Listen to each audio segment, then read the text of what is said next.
Praise the lord.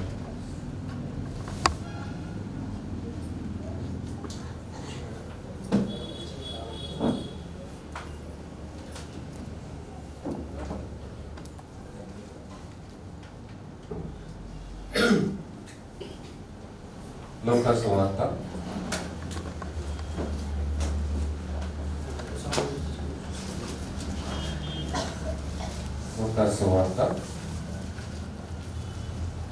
రెండవ అధ్యాయం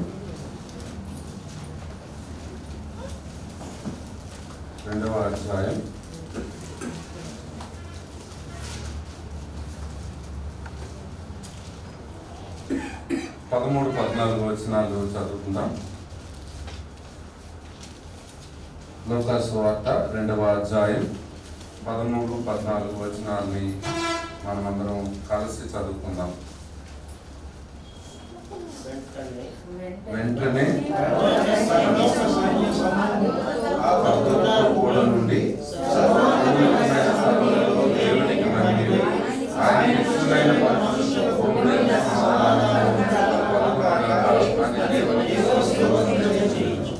దేవుడు తన పరిశుద్ధ లేఖన భాగములను మన వినికిడిలో ఫలింపచేయును గాక. ఈ క్రిస్మస్ సీజన్లో మనం ఎక్కువగా అపేక్షించాల్సింది ఏంటి అని అంటే దేవునికి మహిమ. నేను ఈ మధ్యన యేసు ప్రభు వారి గురించి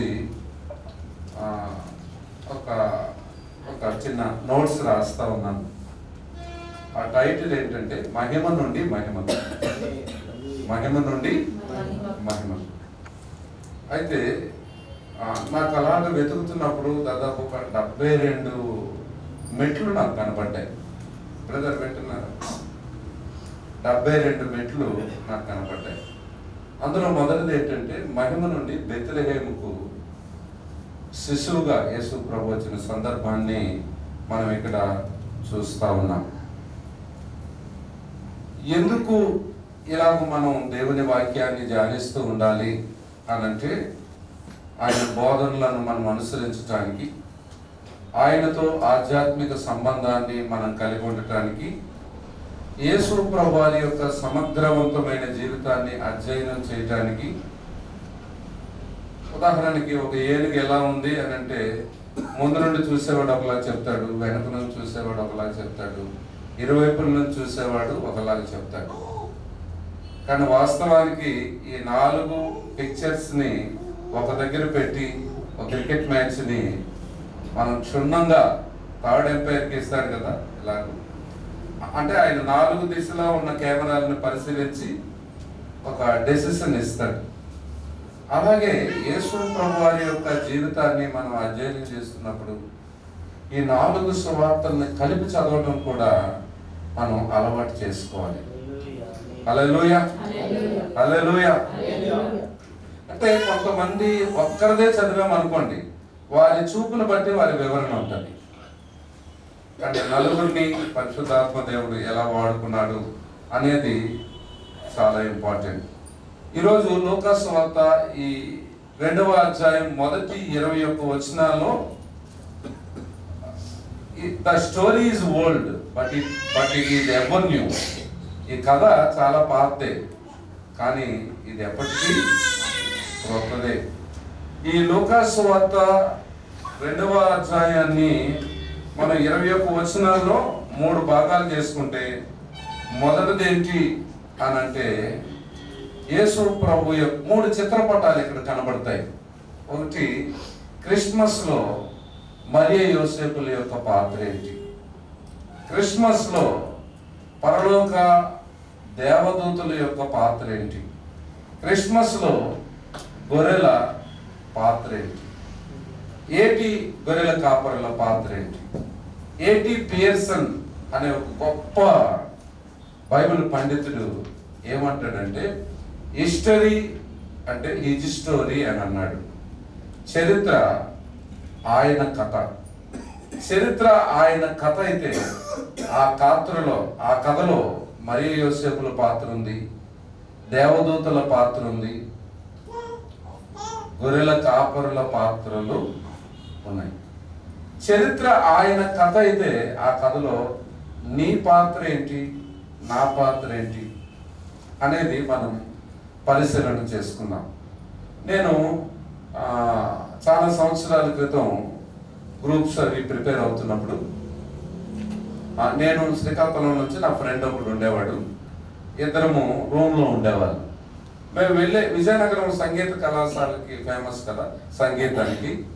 ఒక టీం ఎప్పుడు కూడా మాకు దగ్గరలో ఒక మేడగది మీద ప్రాక్టీస్ జరుగుతుంది.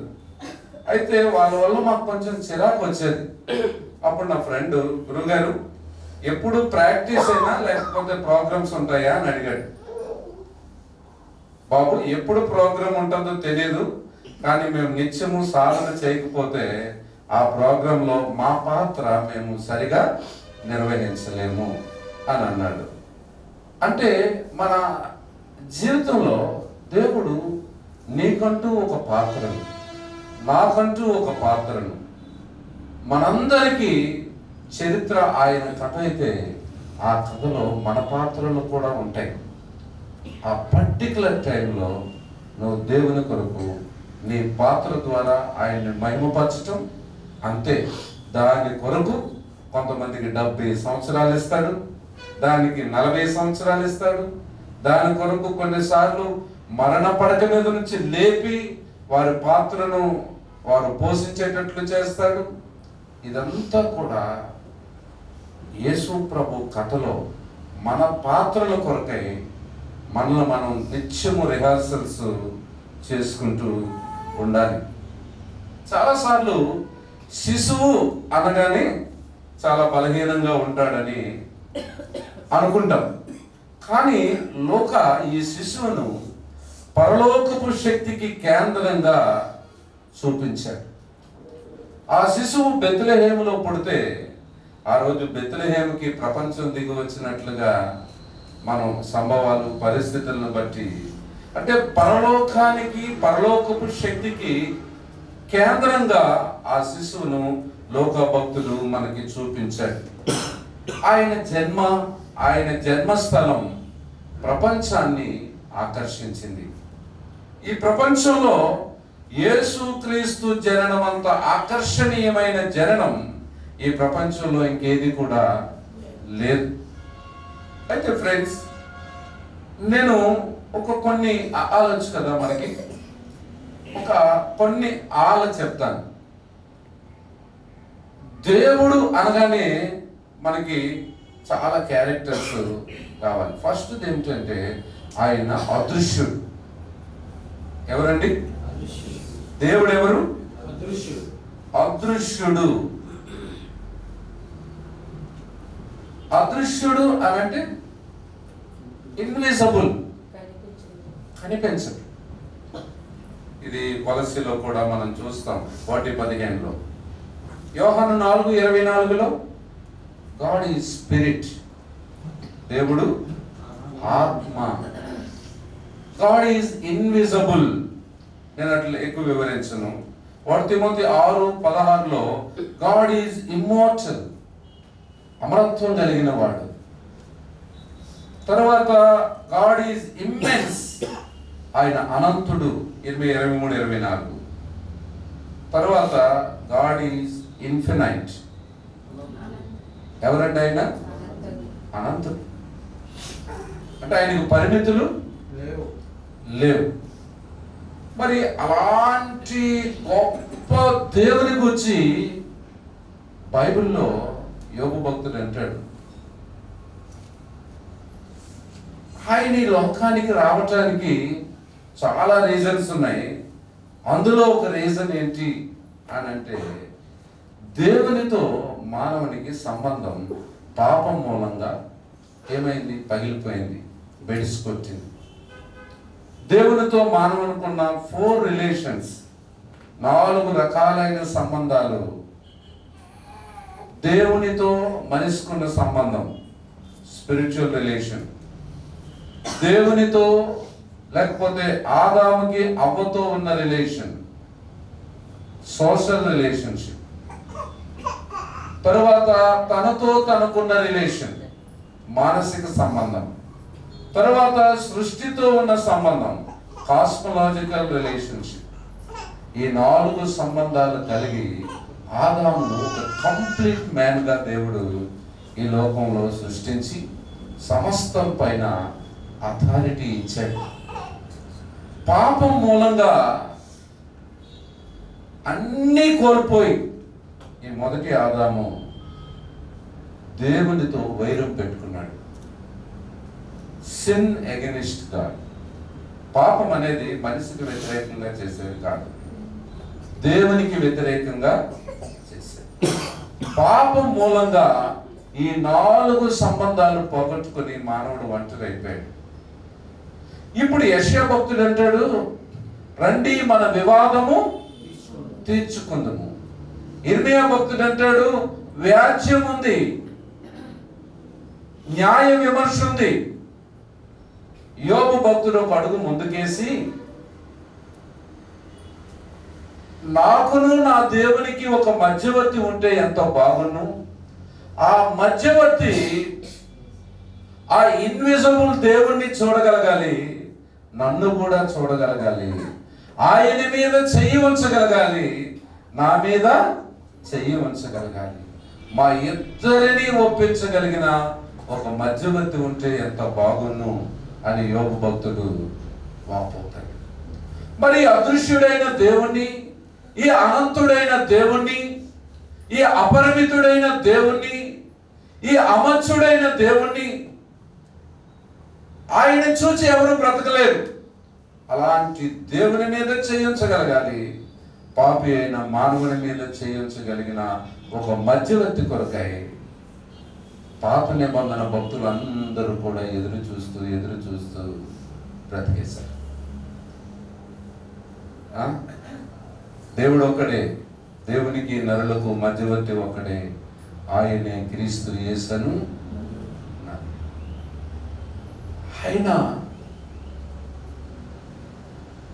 దేవునికి మానవునికి మధ్యలో ఉన్న వైరం, వ్యాజ్యం, గొడవలు ఇదంతా మనకి తెలుసు.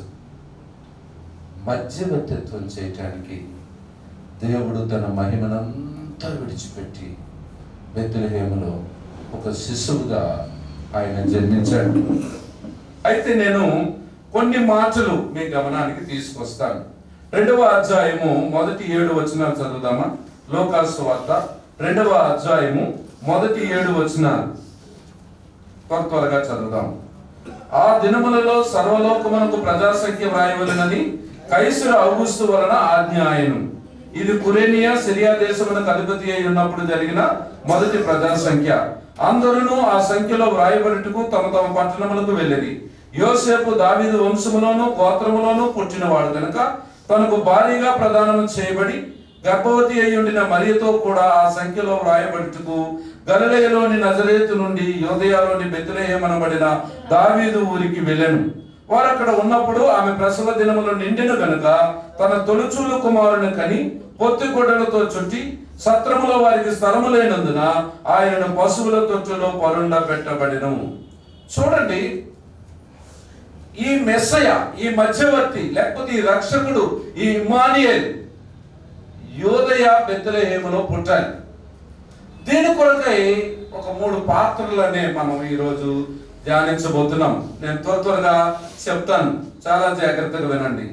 యేసు జననం గురించి దైవిక ప్రవచనం ఏం చెప్తుంది అని ఆలోచన చేస్తే ఆదికాండం 3:15, ఎబ్రీ 2:16-17 ప్రకారంగా రక్షకుడు స్త్రీ సంతానములో నుండి వస్తాడు, దేవదూతగా రాడు అని రాయబడింది. రక్షకుడు స్త్రీ సంతానములో నుండి వస్తాడు.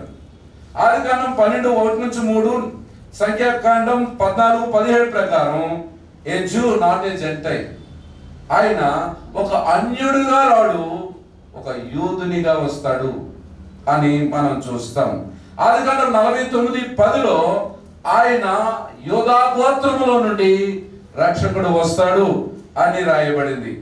తర్వాత 2 శామ్యూయల్ 7వ అధ్యాయం మొదటి 17 వచనాలు చూస్తే ఆయన దావీదు వంశములో నుండి వస్తాడు అని రాయబడింది.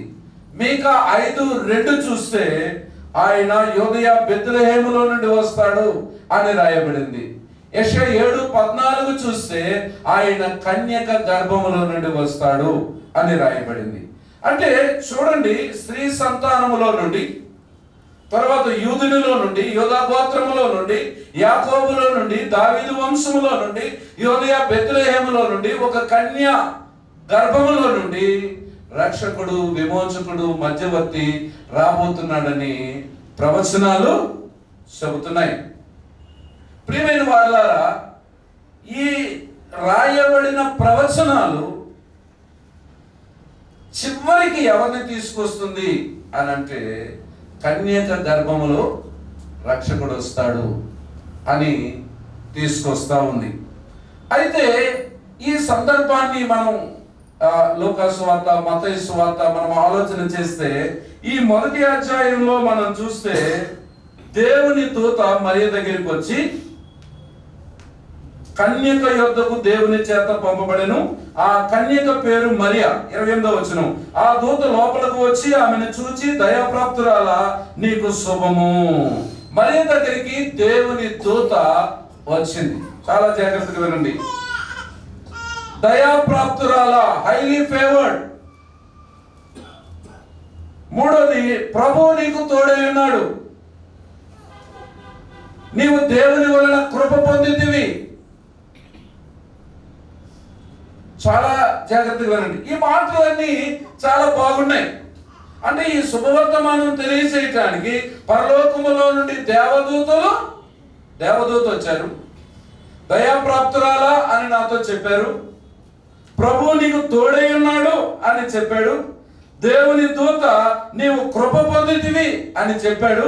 నువ్వు భయపడవద్దు అని చెప్పాడు. ఇవన్నీ మనం తీసుకోవడానికి బాగానే ఉన్నాయి కదా. అమ్మ భయపడదు, దేవుడు నీకు తోడై ఉన్నాడు, దేవుని వల్ల నువ్వు కృప పొందావు, నువ్వు దయాప్రాప్తురాలు, భయపడద్దు. ఇప్పుడు దేవుని దూత ఏమన్నాడంటే, ఇదిగో నీవు గర్భము ధరించి కుమారుని కని ఆయనకి యేసు అని పేరు పెడతావు. ఈ మాట వినగానే మరియకు ఆశ్చర్యము, ఒక రకమైన ఆందోళన. ఏంటి? ఆమె ప్రదానం చేయబడింది, ఆమె కన్యక. ఆమె అంటుంది, కన్యనైన నేను ఎట్లా జన్మనివ్వగలుగుతాను? నేను పురుషుని ఎరగని దానిని. ఈ మాటలన్నీ మనకు తెలుసు. కన్యక జన్మ అనేది ఒక సాంఘిక గాయం. ఒక రోజు కాదు, 2 రోజులకు కాదు, తరతరాలకి. అలాంటిది మరి ఈ సందర్భం అంతా నేను చెప్పను, కానీ ఒక్క మాట నన్ను, ఇదంతా విన్న తరువాత ఇది ఎలాగూ జరుగును, 34వ వచనంలో, నేను పురుషుని ఎరగని దానిను, ఇది ఎలాగూ జరుగును అనగానే, ప్రియమైన వాళ్ళారా, ఇది ఎలా జరుగుతుంది? How it's possible? ఇది అసాధ్యం. ఒక కన్య పురుషుని ప్రమేయం లేకుండా ఒక బిడ్డకు జన్మనివ్వటం అనేది అసాధ్యం. చాలాసార్లు మన జీవితంలో ఇదే ప్రశ్న. ఈ వ్యక్తి బాగుపడడం అసాధ్యం, ఈమె స్వస్థపరచబడడం అసాధ్యం, ఈమె పరిస్థితి మారడం అసాధ్యం, ఈ పరిస్థితుల్లో గవర్నమెంట్ ఉద్యోగం రావడం అసాధ్యం, ఈ మరణ పడక మీద నుంచి ఈ వ్యక్తి తిరిగి లేపబడడం అసాధ్యం. చాలా సార్లు మన నిఘంటువులో అసాధ్యం అసాధ్యం అసాధ్యం అసాధ్యం. అయితే ఇది ఎలా సాధ్యం అనంటే, అక్కడ దేవుని దూత 3 విషయాలు చెప్తుంది. ఏంటంటే, ట్రైయూనియన్ గాడ్, త్రిత్వమై ఉన్న దేవుని ద్వారా ఇది సాధ్యమే అని చెప్పాడు కదండి. ఇది అప్పుడు మరియ ఏమన్నది? దేవుడు చెప్పిన ఏ మాట అయినను నిరర్ధకము కానేరదని ఆమెతో 37వ వచనంలో దేవదూత చెప్తున్నాడు. దేవుడు చెప్పిన ఏ మాట అయినను నిరర్ధకము కానేరదు. దేవుడు చెప్పాడా, అది జరిగి తీరుతుందంతే. ఈ రోజుల్లో చాలా మంది దొంగ ప్రవచనాలు చెప్తారు. అబద్ధ ప్రవచనాలు చెప్తారు.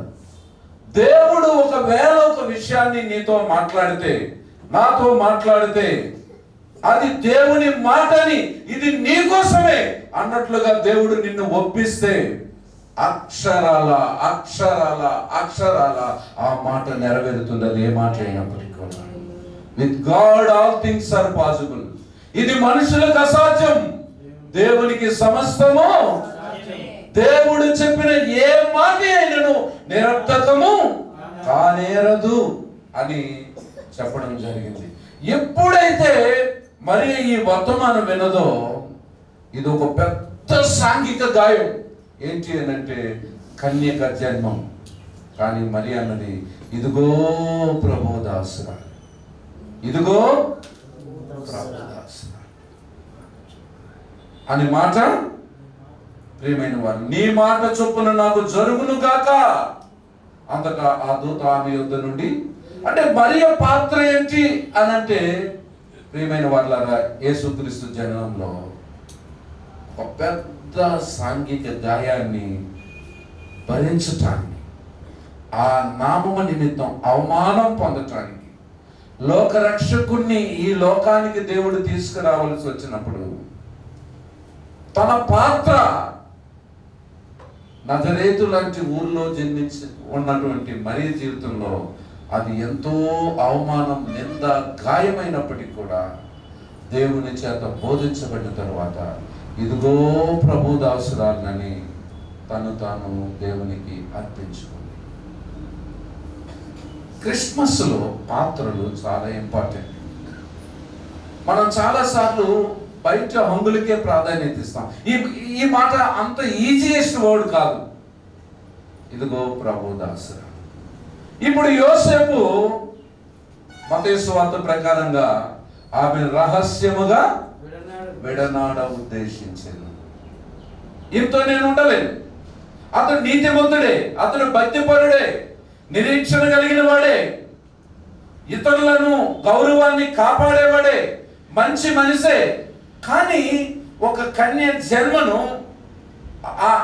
ఆ కన్యను తన జీవితంలోనికి తీసుకోవడానికి అతని మనసు అంగీకరించట్లేదు. వెంటనే ప్రభుదూత, యోసేపు, నీ భార్య అయిన మరియను చేర్చుకున్నట్టుకు భయపడవద్దు, పరిశుద్ధాత్మ వలన ఆమె గర్భం ధరించింది అన్నప్పుడు యోసేపు మరియను యాక్సెప్ట్ చేశాడు. మరియా తన గర్భాన్ని దేవునికి ఇవ్వటానికి పెళ్లి కాకముందే యాక్సెప్ట్ చేసింది. ఈ విషయాలు చదువుతున్నప్పుడు నా జీవితంలో ప్రభు కొరకు ఏం అనుభవిస్తున్నాము అని అంటే, చిన్న చిన్న నిందలు, అవమానాలు కూడా మనం యాక్సెప్ట్ చేయలేని పరిస్థితుల్లో మనం ఉంటాం. మరియ యోసేపులు ఇప్పుడు కైసరు ఔగుస్తు ప్రజాసంఖ్య రాయటం, వాళ్ళ సొంత పట్టణాలకు వెళ్ళి ఆ సెన్సస్ లో వాళ్ళ నేమ్లు రికార్డ్ చేసుకోవాలి. ఇప్పుడు నజరేతు నుండి ఆమెకి ఆల్రెడీ ఆమె ప్రెగ్నెంట్ అయింది, నిండు చూలాలు. ఇప్పుడు మరియా యోసేపులు కంపల్సరీగా ఎక్కడికి రావాల్సి వచ్చింది? బెత్లెహేముకు రావాల్సి వచ్చింది. చాలా జాగ్రత్తగా వినండి, బెత్లెహేముకు రావాల్సి వచ్చింది. ఇక్కడ నాజరేతు నుండి బెత్లెహేముకు 80 మైళ్ళు దూరం, అంటే 112 కిలోమీటర్లు అన్నమాట. ఈ రోజు ఉన్నటువంటి ఎలాంటి సౌకర్యాలు ఆ దినాల్లో లేదు. వాళ్ళు ఒంటెల మీద ప్రయాణం చేసేవాళ్ళు. నిండు చూలాలతో ఉన్న మరియ అంత ఎత్తైన ఒంటి మీదకి ఎక్కి ఆ ప్రయాణం అనేది అంత ఈజీయెస్ట్ థింగ్ కాదు కదండి. 80 మైళ్ళ దూరం నిండు చూలాలకి ఇది చాలా కష్టమైన అనుభవం. అయితే ఈ పరిస్థితులన్నిటికీ మరియ ఒకటే జవాబు. ఏంటో జవాబు అంటే, ఇదిగో ప్రభుదాసురాలను, ఇదిగో ప్రభుదాసురాలను. ఆయన కొరకు ఏమైనా చేయటానికి తన జీవితాన్ని మరియ, అంటే దైవిక ప్రవచనములో నా జీవితం భాగమని ఎప్పుడైతే గ్రహించిందో, దేవుని చిత్తానికి మరియ తను తాను అప్పగించుకుంది. ప్రియమైన వారులారా, అంటే దేవుడంట తాను చెప్పిన వాక్యాన్ని నెరవేర్చడానికి ఆతురపడే దేవుడు. 21:12 రాయబడింది. ప్రియమైన వాళ్ళారా, చాలా సార్లు మీకు చెప్తాను, దేవుని వాక్యం చేత మనం నడిపించబడితే చరిత్రలో ఆయన చిత్తం ఎలా నెరవేరుతుందో మనం గ్రహించగలుగుతాం. ఏది కొత్త అనిపించదండి మనకి. దేవుని వాక్యాన్ని మన మోకాళ్ళ మీద భక్తితో ఆత్మీయ దృష్టితో మనం చదివితే చరిత్రలో ఏం జరుగుతుందో, ఆయన చిత్తం ఎలా నెరవేరుతుందో మనం గ్రహించగలుగుతాం. చరిత్ర ఎందుకంటే హిస్టరీ హిజ్ స్టోరీ, చరిత్ర ఆయన కథ. ఏ సన్నివేశాలు ఎప్పుడు వస్తాయో అనేది మనం గ్రహించగలుగుతాం. పర్టికులర్గా పిక్చర్ మనం చెప్పలేం కానీ గ్రహించగలుగుతాం. ఇప్పుడు బెత్లెహేములో యేసు ప్రభు జన్మించినప్పుడు ఈ ప్రిపరేషన్ లో మరియ యోసేపుల పాత్ర అనేది ఎంత అంటే, వీళ్ళు అంత ధనవంతులు కాదు. Jesus was born in poverty. వీళ్ళు తల్లిదండ్రులు పేద కుటుంబం. ఎలా చెప్తున్నారండి అనంటే, సొంత ఊర్లోనే నిండు చూలాలకి స్థలం ఇవ్వలేదు. రెండోది, బలి అర్పించవలసి వచ్చినప్పుడు మేకనో ఎద్దునో అర్పించారు. కానీ వీళ్ళు అంత స్తోమత వాళ్ళకి లేదు. పవర్టీ. యేసు ప్రభు ఈ లోకంలో మరియ యోసేపుల ద్వారా జన్మించినప్పుడు ఆ సన్నివేశాన్ని ఒక్కసారి ఆలోచన చేయండి.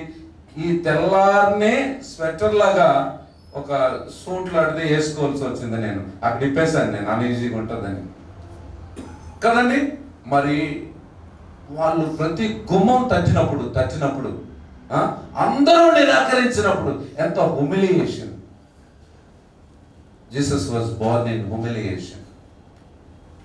మనకి చాలా వచనాల్లో మనం చూస్తాం. Jesus was born in loneliness. సొంతూరే. ఎవరైనా కానీ తన భార్య డెలివరీ టైంలో వైద్యుల పర్యవేక్షణలో కానీ, లేకపోతే బంధువుల గృహంలో కానీ, ఒక మంచి హాస్పిటల్లో కానీ డెలివరీ అవ్వాలని కోరుకుంటాడు. దేనికి నోచుకోలేకపోయాడు యోసేపు. Jesus was born in loneliness. ప్రభు జన్మించిన పరిస్థితులు ఇలా ఉంటే చివరికి ఏ భర్త అయినా 3 విషయాల్లో తన భార్యను సంతోష పెట్టాలనుకుంటాడు. ఒకటి, మ్యారేజ్ టైంలో. రెండోది ఏంటంటే డెలివరీ టైంలో. మూడోది, తనకంటే ముందు తన భార్య చచ్చిపోతే ఆమె సమాధి కార్యక్రమం, ఫినరల్ సర్వీస్ ఘనంగా జరిగించాలనుకుంటాడు. యోసేపు ఈ 3 భాగ్యాలకి నోచుకోలేదు. చివరికి పుట్టిన బిడ్డను పశువుల తొట్టిలో పరుండబెట్టాడు. ఏ స్మెల్లీ స్టేబుల్ ప్లేస్. దుర్గంధముతో నిండిన తొట్టిలో, ఇప్పుడు లాంటి తొట్టిలో కాదు, ఒక కర్రను తొలిచిన తొట్టిలో, దుర్గంధం నిత్యము ఉండే పాత్ర అది. అంత గొప్ప మహిమరాజు ఇంత కొంపు తొట్టిలో తాను మినిమైజ్ చేసుకున్నాడు. ఇవన్నీ ఎంత, బెత్లెహేం అంటే రొట్టెల గృహమే, కానీ అలాంటి బెత్లెహేంలో వారికి స్థలం దొరకలేదు. ప్రియమైన వాళ్ళారా, ఆనాడు ఎవరు కూడా మరియకు స్థలం ఇవ్వలేదు. ఆనాడు మానవుడు నిరాకరించింది మరియను కాదు, యోసేపును కాదు, వారిని రక్షించడానికి వచ్చిన రక్షకుణ్ణి. పరిశుద్ధుడైన దేవుడికి పాపాత్ముడైన మానవుడు ఇచ్చే మొదటి బహుమతి పశువులతోటి. అంత గొప్ప. అంటే ఈ పరిస్థితులు నిజంగా ఒక హస్బెండ్స్, మీరు అనుకోవచ్చు మీకు ఏంటంటే ఆఫీస్కి బ్యాగ్ పట్టుకొని వెళ్ళిపోతారు, లేకపోతే సేవకు వెళ్ళిపోతారు అని అంటే నేను ఒక హస్బెండ్ పాత్ర ఏంటంటే అన్నీ బాగా జరిగితే పర్వాలేదు, ఏ చిన్న లోటైనా బయటికి చెప్పుకోడు, కానీ ఎక్కువ బాధ, పెయిన్ ఆ భర్తలో ఉంటుంది. యోసేపు మరియలు దేవుణ్ణి ఈ లోకానికి తీసుకురావటానికి ఎన్ని అవమానాలు, ఎంత పేదరికం, ఎంత ఒంటరితనం, ఎంత భయంకరమైన ఈ సిచ్యువేషన్స్ గుండా వాళ్ళు వెళ్ళటానికి వాళ్ళకు ఒకటే తెలిసింది ఏంటంటే, ఇదిగో ప్రభు దాసురా, ప్రభా నువ్వు చెప్పావా? ఎస్ లార్డ్, నేనున్నాను నీ చిత్తం చేయటానికి. క్రిస్మస్లో యోదయ బెత్లెహేముకు దేవుడు, యోదయ బెత్లెహేము మామూలు పట్టణమే గతంలో, దావీదు పట్టణం, కానీ ప్రపంచాన్ని ఆకర్షించే ప్రదేశంగా మార్చబడింది. మరియు యోసేపులను యోదయ బెత్లెహేమునకు తీసుకొచ్చింది రక్షకుని జననం. మరియు యోసేపులు ప్రవచనములో, దైవిక ప్రవచనంలో మాకంటూ పాత్ర ఉంటే ఆ పాత్రను మేము పోషించడానికి మా జీవితాన్ని ఆయనకి సమర్పించుకున్నాము అని మన ముందు నిలబడి చెప్తున్నారు. మరి నీ జీవితంలో ప్రభు కొరకు నిలబడగలుగుతావా? అది అవమానమైన, నిందైన, కష్టమైన, భారమైన. ఈరోజు షోయింగ్ క్రిస్టియానిటీ ఎక్కువైపోయింది. కానీ ప్రభు చిత్తాన్ని చేయటానికి మన జీవితాల్ని ఆయనకి సమర్పించుకున్న మరియ యోసేపు జీవితాలు బాగుంటే కాదండి, చాలా అవమానాన్ని, సాంఘిక గాయాల్ని వాళ్ళు బ్రతికినంత కాలం భరించుకుంటూ వెళ్ళారండి. ఒక్క రోజు దేవుడు తీసుకున్న నిర్ణయాన్ని కట్టుబడి. ఒకటి.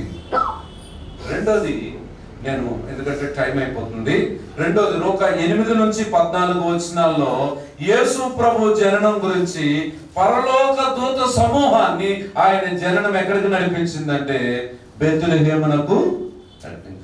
ఇప్పుడు పరలోకములో నిరంతరము దేవుణ్ణి ఆరాధించే దేవదూతలు ఎక్కడికి వచ్చేసారు? అంతకు ముందు బెత్లెహేముతో వాళ్ళకి పని లేదు. అర్థమవుతుందా?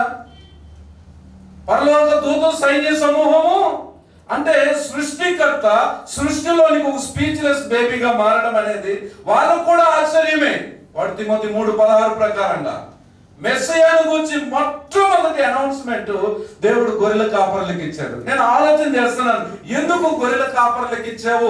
ఇజ్రాయెల్ దేశంలో గొర్రెల కాపరుల యొక్క పరిస్థితులు ఏంటి అని స్టడీ చేస్తుంటే వాళ్ళు అక్కడ, మనకి ఇక్కడ చూడండి, మన హక్కుల కోసం పోరాడుతుంటాం. మనం ఏంటండి, మనమేమో అంబేద్కరిజం అని పెట్టుకుంటాం కదా, హక్కుల కోసం పోరాటం. చాలా మంది వాళ్ళు ఇజ్రాయెల్ దేశంలో out cost people, unclean people, కానీ వాళ్ళు ప్రాక్టికల్ పీపుల్. అంటే వాళ్ళు గొర్రెల్ని చాలా జాగ్రత్తగా పెంచుతారు. నాకు డ్రైవింగ్ గొర్రెల మధ్యలోనే వచ్చింది. నేను డ్యూటీకి వెళ్ళేటప్పుడు గొర్రెల మందలు విపరీతంగా, ఆ ఊర్లో గొర్రెల మందలు ఎక్కువ, రోడ్ అంతా గొర్రెలే, అవి అంత వేగంగా కదలవు. నా బండితో ఇలాగిలాగా చేస్తుంటే ఆ గొర్రె ఇలాగిలాగా వస్తలేవి. మరలా డ్యూటీ నుంచి వచ్చేటప్పుడు గొర్రెల మందలు. నా డ్రైవింగ్ పర్ఫెక్ట్ అవ్వడానికి కారణం గొర్రెలు నాకు ఎంతో సహకరించాయి. అంటే కాపరులు గొర్రెలను చాలా జాగ్రత్తగా పెంచుతారు, వాటి కొరకు ఎంతకైనా వెళ్తారు ఒక గొర్రె కోసం. మూడోది, గొర్రెల్ని ఇజ్రాయెల్ దేశంలో వీళ్ళ రూల్ ఏంటంటే దేవాలయంలో బలుల కోసం వాళ్ళు కొన్ని గొర్రెల్ని, ఆరోగ్యకరమైన గొర్రెల్ని పెంచుతారు దేవాలయంలో. దేనికోసం? ఎందుకంటే అది నిర్దోషమైనదిగా ఉండాలి, ఏడాది గొర్రె పిల్లనివ్వాలి. అంటే ఆ రూల్స్ అన్ని వీళ్ళకి తెలుసు.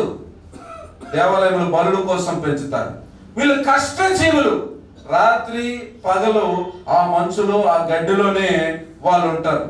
అంటే దేవుడు ఈ రక్షకుని కూర్చుని అనౌన్స్మెంట్ ఇవ్వటంలో దేవుడు మొట్టమొదటిగా గొర్రెల కాపరులకే ఎందుకు ఇచ్చావు అని అంటే, ఆయన సంకల్పాలు ఎప్పుడు మారవండి. ఆది నుంచి కూడా దేవుడు రిచ్ అండ్ మైటీ పీపుల్ ని పిలవలేదు, ఆయన పూర్ అండ్ లోలీ పీపుల్ నే పిలిచాడండి. మీరు బైబిల్ గ్రంథంలో ఆలోచన చేస్తే లూకా 1:51-53, 1 కొరింథీ 1:26-29 ప్రకారంగా యేసు ప్రభు చాలా బీదవారిని, ఎన్నికలైన వారిని, తెలివైన వారిని, జ్ఞానుల్ని సిగ్గుపరచడానికి, వెర్రి వారిని, బలవంతులైన వారిని సిగ్గుపరచడానికి, లోకముందు బలహీనులైన వారిని దేవుడు ఏర్పాటు చేసుకున్నట్లుగా మనం చూస్తాం. ఇంకొక పోలిక ఏంటంటే ఆయనే గొర్రెల కొరకు ప్రాణం పెట్టే మంచి కాపరిగా ఆయన రాబోతున్నాడు అనే దానికి, లోక పాపము మోసుకుని పోవు దేవుని గొర్రె పిల్లగా ఆయన ఉండబోతున్నాడు అనే దానికి సూచనగా ఉంది. చూడండి, ఈ కాన్వర్జేషన్ లో కొన్ని విషయాలు ఏంటి అని అంటే, మంద మేపుకుంటున్న కాపర్ల దగ్గరికి దేవుని దూత వచ్చింది. 9వ వచనం చదవండి. ప్రభు దూత వారి యొద్దకు వచ్చి నిలిచెను. ప్రభు మహిమ వారి చుట్టూ ప్రకాశించినందున వారు మిక్కిలి భయపడ్డారు. ప్రభు మహిమ ఎవరి చుట్టూ ప్రకాశించింది? గొర్రెలక. అంటే వాళ్ళ జీవితంలో ఎప్పుడూ అలాంటి మహిమను చూడలేదు, ఎప్పుడు అలాంటి వెలుగు చూడలేదు. ఈ మహిమ అనే పదం బైబిల్లో ఎక్కువ సార్లు ఉంటుంది బైబిల్లో. కానీ ఈరోజు మన ప్రసంగాల్లో, సంఘాల్లో తక్కువగా వాడబడే పదం ఏంటంటే మహిమ అనే పదం. ప్రియమైన వారలారా, ఎక్సోడస్ 40లో ప్రత్యక్ష గుడారములో దేవుని మహిమతో నిండినట్లుగా రాయబడింది. 2 దినవృత్తాంతములు 7లో దేవాలయం అంతా దేవుని తేజో మహిమతో నిండిపోయినట్లుగా రాయబడింది. అందుకే 26:8లో కీర్తనకారుడు దావీదు అంటాడు, యెహోవా నీ నివాస మందిరమును, నీ తేజో మహిమ నిలిచు స్థలమును నేను ప్రేమించుచున్నాను. దేవా, నీ మందిరం అంటే నాకు ప్రాణం, ఎందుకంటే అది నీ తేజో మహిమ నిలిచే స్థలం, మహిమతో నిండిన మందిరం. ప్రియమైన వారలారా, ఇది చాలా జాగ్రత్తగా వినండి. అయితే మన పాపాలను బట్టి దేవుని మహిమ మందిరాన్ని విడిచిపెట్టి వెళ్ళిపోవాల్సి వచ్చింది. అది 1 సామ్యుయేలు 4వ అధ్యాయంలో గ్లోరీ డిపార్చర్డ్, మహిమ వెళ్ళిపోయింది దేవుని మందిరంలో. ఈ వెళ్ళిపోయిన దేవుని మహిమ, దేవుని ప్రభావం, దేవుని షకీనా మహిమ యెహెజ్కేలు గ్రంథం వచ్చేసరికి 9వ అధ్యాయంలో ఇశ్రాయేలు దేవుని మహిమ మందిరపు గడప దగ్గరికి వచ్చి మందిరంలోనికి రావడానికి ప్రయత్నిస్తున్నట్లుగా మనం చూస్తాం. తర్వాత 10వ అధ్యాయం 4-18 వచనాల్లో ఇశ్రాయేలు దేవుని మహిమ మందిరపు గడప దగ్గరికి వచ్చి ఆ గడప దగ్గర నిలుచున్నట్లుగా చూస్తాం. అలాంటి దేవుని మహిమ అంటే మందిరంలో ఉన్న వాళ్ళు తలుపులు తెరిచి ఆ మహిమాన్వితుడైన దేవుణ్ణి సాగరంగా ఆహ్వానిస్తారని దేవుని మహిమ మందిరం మీద నిలుస్తా ఉంది. మందిరపు గడప దగ్గరికి వచ్చి ఉంది, మందిరపు గడప దగ్గర నిలుచుని ఉంది.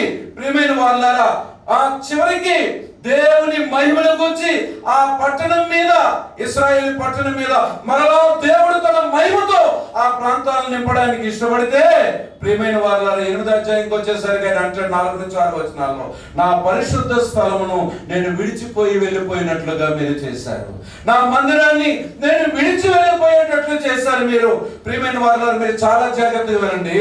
2 రాజుల చివరి అధ్యాయము, 2 దినవృత్తాంతముల చివరి అధ్యాయము మీరు ఆలోచన చేస్తే రాజులు మారారు, యాజకులు మారారు, కానీ దేవుని మందిరానికి వచ్చిన దేవుని ప్రజల జీవితాల్లో వారు చెడు నడత నడుస్తూ వచ్చారు.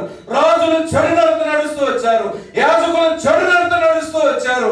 ప్రియమైన వారలారా, దేవుడు తన మందిరాన్ని విడిచి వెళ్ళిపోయేటట్లు ఇశ్రాయేలు ప్రజల యొక్క పాపం చేసేసింది.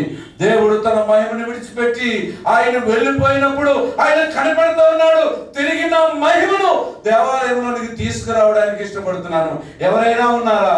ఎవరైనా ఉన్నారా? ఎవరైనా ఉన్నారా? ఆయన ఆ పట్టణం దగ్గరకు వచ్చి కనిపెడుతూ ఉన్నాడు, దేవాలయం మీదకి వచ్చి కనిపెడుతున్నాడు, దేవాలయం గడప దగ్గర కనిపెడుతున్నాడు, దేవాలయపు గుమ్మాల దగ్గర కనిపెడుతూ ఉన్నాడు. కానీ ఆయన ఆశ నిరాశ అయిపోయింది, ఆయన దేవాలయాన్ని విడిచిపెట్టి వెళ్ళిపోయినాడు. ప్రియమైన వారలారా, నేను ఇంతటితో ఆపుతున్నాను. శతాబ్దాల తరువాత ఆయన కుమారుని కొరకు దేవుని మహిమ మరలా భూమిని తాకినప్పుడు ఇది ఆశ్చర్యం కాదా? మాటలు లేని శిశువు పొత్తు గుడ్డలతో చుట్టబడ్డాడు. పరలోకపు మహిమ భూమి మీదకి మరలా దిగి వచ్చినట్లుగా మనం చూస్తూ ఉన్నాం. ఎప్పుడైతే ఈ మహిమను చూశారో ప్రియమైన వారలారా, ఆ మహిమను చూచి వారు మిక్కిలి. ప్రియమైన వారలారా, ఈరోజు దేవుని మహిమ మనకు కనబడినప్పుడు మన నరాల్లో, చేతుల్లో, కాళ్ళల్లో వణుకు వస్తుంది. ఎవడు నా మాట విని భయపడి వణుకుచుండడో వాని నేను దృష్టిస్తున్నానని యేసుప్రభు దేవుని వాక్యంలో రాయబడింది. ఈరోజు దేవుని పిల్లల్లో దేవుని భయం లేదు, దేవుని భయం లేదు. ప్రియమైన వారలారా, యెహోవా యందలి భయము ఆయనకి ఇంపైన సువాసన. ఈరోజు భయం లేని భక్తులు, అందుకే భయభక్తులని రాయబడింది బైబిల్ ఎక్కువ పర్యాయాలు. ఈరోజు దేవుని భయం, ఎప్పుడైతే దేవుని మహిమను చూచారో వాళ్ళు మిక్కిలి భయపడ్డారు. భయపడినప్పుడు ఒక కాన్వర్జేషన్ జరిగింది. నేను ఎక్కువ వివరించడానికి టైం లేదు. దూత ఏమన్నాడంటే, భయపడకండి, భయపడకండి.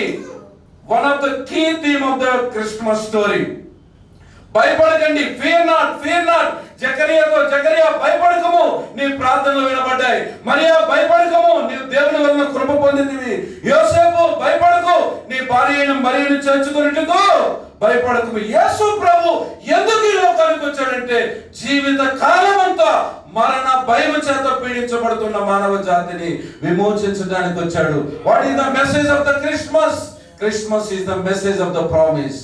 ఏంటో ప్రామిస్ అంటే, ఫియర్ నాట్, భయపడకండి. నీ పరిస్థితి ఏదైనా, నీ స్థితి ఏదైనా, పరిస్థితులు అసాధ్యం అనిపిస్తూ ఉన్నా, జీవితంలో పరిస్థితులు నువ్వు తల్లడిల్లిపోయే పరిస్థితులు ఉన్నా, అది తీవ్రమైన వ్యాధి అయినా, ఏ బాధ అయినా, ప్రియమైన వారులారా, మొన్నటి కాల సమయంలో నేను 3 రోజులు హాస్పిటల్కి వెళ్ళాను ఒక సోదరుని చూడటానికి. ఆయనకి క్యాన్సర్ లో 4th స్టేజ్. ఎక్కడొచ్చిందంటే మెదడు మధ్య భాగంలో వచ్చింది. ఆయన లైఫ్ స్పాన్ ఏమంటున్నారంటే, కొన్ని రోజులే, కొన్ని గంటలే చెప్పలేమో అని అంటున్నారు. కానీ మనకి తెలుసు మన దేవుడు ఏదైనా చేయగలడని. మాటలు కాదు, ఒక పర్టికులర్ పీపుల్, వాళ్ళు చాలా భయంకరమైన విగ్రహారాధికులు. వాళ్ళు వచ్చి, పాస్టర్ గారు మీరు ప్రార్థన చేయండి, మీ దేవుడే స్వస్థపరచగలడు అని చెప్తున్నారు. దేవా, నీ మహిమ కొరకు ఒక కార్యం చేయవా అని అక్కడ బ్రతిమలాడుతూ 3 రోజులు వరుసగా నేను ఆ స్థలానికి వెళ్ళడం జరిగింది. ఎందుకంటే దేవుని వాక్యం చెప్తుంది. నేనేమి ప్రవచనం చెప్పలేదు. నా దేవుడు సమర్థుడు, నా దేవుడు శక్తివంతుడు, ఆయన చెప్పిన ఏ మాట నిరర్థకము కానేరదు, దేవుడు స్వస్థపరచగలడు అని మాత్రమే చెప్పి రావడం జరిగింది. ప్రభు తన కొరకైన ఒక సాక్ష్యము లేపును గాక. దేవుడు క్రిస్మస్ దేవదూతలు చెప్తున్నారు, భయపడకండి, భయపడకండి, భయపడకండి. రెండవదిగా 10వ వచనం వచ్చేసరికి, ఇదిగో సర్వలోకానికి కలగబో మహా సంతోషకరమైన, not only for juice, the good news for everybody. Christmas అంటే కేవలం యూదులకి, క్రైస్తవులకి కాదు. It is a good news for everybody. Christmas అనేది ప్రపంచమంతటికి క్రిస్మస్. ఇది మహా సంతోషకరమైన శుభవర్తమానం. ఎందుకంటే రక్షకుడు ఒక సోల్జర్ కాదు, రక్షకుడు ఒక జడ్జి కాదు, రక్షకుడు ఒక సోషల్ రిఫార్మర్ కాదు. ఆయన ఎవరంటే, మనిషి కొరకు దేవుడు రక్షకుడిని పంపించాడు. హల్లెలూయా, హల్లెలూయా. Christmas is the message of salvation. Christmas అంటే ఏదో మనం చేసుకునే ఇది కాదు. దేవుడు మానవుడైన పండగ, రక్షకుడు భూమి మీదకి వచ్చిన పండగ, పరలోకం భూలోకాన్ని ముద్దాడిన పండగ. ప్రియమైన వారులారా, చీకటితో నిండిన జీవితాల్లో దేవుని మహిమ ప్రకాశించిన పండగ క్రిస్మస్ పండగ. ఇది రెండవ కాన్వర్జేషన్, మనిషి కొరకు రక్షకుడు. ఇప్పుడు 3వదిగా దూత 12వ వచనంలో, మేము ఆ రక్షకుడిని ఎలా కొనుక్కోగలం, మేము ఆ రక్షకుడిని అంటే చాలా యాంగ్జైటీ ఉంటుంది. ఎందుకంటే దేవదూతలు వచ్చారు, దేవుని మహిమ ప్రకాశించింది, దేవదూతలు ప్రామిస్ ఇస్తా ఉన్నారు. ఇప్పుడు ఆ రక్షకుడి గురించి మాకు గూగుల్ లొకేషన్ సెండ్ చేయండి అని అంటే, అప్పుడు వెంటనే దేవదూతలు లొకేషన్ సెండ్ చేశాడు. దానికి ఇదే మీకు ఆనవాలు ఏంటి, ఒక శిశువు పొత్తు గుడ్డలతో చుట్టబడి పశువుల తొట్టులో పొరండ పెట్టబడును అని లొకేషన్ సేవ్ చేశాడు. దాని గురించి ఎక్కువ వివరించను. 4వదిగా 13, 14 వచనాల్లో ఏమైంది, సర్వోన్నతమైన ఆ దూతతో కూడా ఉండి, వెంటనే ఈ దూత ఇంతవరకు కాన్వర్జేషన్ చేసింది కదండి, దేవుణ్ణి ఆరాధించడానికి ఆ దూతతో కూడా నుండి పరలోక సైన్య సమూహము భూమి మీదకి దిగి వచ్చి ఏం చేసింది, సర్వోన్నతమైన స్థలములలో దేవునికి మహిమ, ఆయనకి ఇష్టలైన మనుషులకు భూమి మీద సమాధానం కలుగును గాకని ఏం పాడారు, స్తోత్ర గీతము పాడారు. ఈ స్తోత్ర గీతము ఈ భూమి మీద ఎన్నిసార్లు పాడబడింది? 2 సార్లు అండి. ఒకటి భూమి లేనప్పుడు పాడబడింది. ఎప్పుడండి? యోగ గ్రంథం 38లో చూస్తాం కదండి. భూమికి మూలరాతిని వేసినప్పుడు ఉదయ నక్షత్రములు కూడి పరలోక సైన్య సమూహం భూమి కొరకై పాట పాడింది. రెండవదిగా రక్షకుడు పరలోకము భూమిని ముద్దాడిన ఈ పండగలో బెత్లెహేముకు వచ్చి పరలోక సైన్య సమూహం భూమి మీద పాట పాడండి ప్రియమైన వాళ్ళారా. ఇక్కడ దూతలు వార్తాహరులు మాత్రమే కాదు, గొప్ప ఆరాధికులు. ఇక్కడ దేవదూతల పాత్ర ఏంటండి? వార్తాహరులు, రెండోది ఆరాధికులు. ఇది క్రిస్మస్ లో జరిగింది. మూడోది క్లుప్తంగా 5 minutes లో చెప్పి నేను ముగిస్తాను. 15 నుంచి 20లో గొర్రెల కాపరులు ఇప్పుడు ఈ వర్తమానం విన్నారండి. ఏ వర్తమానం విన్నారు చెప్పండి? లొకేషన్ షేర్ చేశారు. వెంటనే వాళ్ళు ఏం చేశారు? They immediately visit the place. Immediate గా. మనం చాలా సార్లు వాయిదాలు వేస్తుంటాం. ఇమ్మీడియట్ గా they rush to see. They excitedly, ఎప్పుడైతే వాళ్ళు విన్నారో చూసారో ఆ శిశువును చూసి, ప్రియమైన వాళ్ళారా, they excitedly shared the message. వాళ్ళు చాలా ఆతురంగా సువార్తను విన్న వాళ్ళందరూ గొర్రెల కాపరులు ఈ శుభవర్తమానం ప్రకటిస్తుంటే ఆశ్చర్యచకితులై దేవుణ్ణి మహిమపరిచారండి. మిక్కిలి ఆశ్చర్యపడ్డారు. ఇదంతా చూస్తున్నప్పుడు కాపరులు చివరికి ఎప్పుడైతే ఈ మహిమోన్నతమైన ఘట్టాన్ని చూశారో వాళ్ళు దేవుణ్ణి హృదయ అంతరంగముల నుండి వాళ్ళు ఆరాధన చేయటం మొదలు పెట్టారు. నేను ముగిస్తున్నాను. కాపరులు ఫైనల్ గా వాళ్ళు ఎందుకు ఆరాధన చేశారు అని అంటే, వాళ్ళు 4 వర్తమానాలు విన్నారు. మొదటిది ఏంటంటే, Christmas is the message of the promise. ఏంటా ప్రామిస్? ఫియర్ నాట్, మీరు భయపడకండి. రెండోది, Christmas is the message of Joy. దుఃఖంలో ఉన్నావా? క్రిస్మస్ అంటే జాయ్, ఆనందం. మూడోది, Christmas is the message of salvation. రక్షకుడు నీ కొరకు పుట్టాడు. Christmas is the message. వీళ్ళకి అర్థమైంది ఏంటంటే, ఏంటి ఈ పండుగ అంటే, దేవదూతలు అందరూ వచ్చి స్తోత్ర గీతాలు పాడుతుంటే, నిజమే క్రిస్మస్ అంటే, క్రైస్ట్ అంటే ఏంటి? క్రైస్ట్ అనే పదం గ్రీకు భాషలో నుండి వచ్చింది. మాస్ అనే పదం లాటిన్ భాషా పదం. గ్రీకు భాషలో క్రైస్ట్ అంటే అభిషిక్తుడు, మెస్సయ. మాస్ అంటే లాటిన్ నుంచి వచ్చే పదం ఆరాధన అని అర్థం. చూడండి, మేము చర్చికి వెళ్తున్నాం, మందిరికి వెళ్తున్నాం ఇలాగని అంటారు క్యాథలిక్లు. దేనికి వెళ్తున్నారంటే మాస్కి వెళ్తున్నాం అనేవాళ్ళు. దేనికి వెళ్తున్నారు? కొన్ని పదాలు అందరిలో నుండి కూడా మనం తీసుకోవాలి. మనం దేనికి వెళ్తున్నాం? మన రక్షకుణ్ణి ఆరాధించాలి. ఎప్పుడైతే ఈ మాటలు వాళ్ళు ఈ శుభవర్తమానం విన్నారో, వీళ్ళు ఏం చేశారంటే వెంటనే వారి గొర్రెల కాపరులు మందలను విడిచిపెట్టడం కష్టం విడిచిపెట్టి ఆ స్థలానికి వెళ్ళారు. ఆయన్ని చూచారు, ఆరాధించారు, ఆ శుభవర్తమానాన్ని ప్రకటించుకుంటూ వచ్చారు. అనేకులు ఆశ్చర్యపడ్డారు ఆ శుభవర్తమానాన్ని విని. ఇప్పుడు 3 నుంచి 3 మాటలు మరియు యోసేపుల నుంచి క్రిస్మస్ మనకి నేర్పే పాఠం ఏంటి? చరిత్ర ఆయన కథ అయితే ఆ కథలో మరియు యోసేపుల పాత్ర ఏంటి?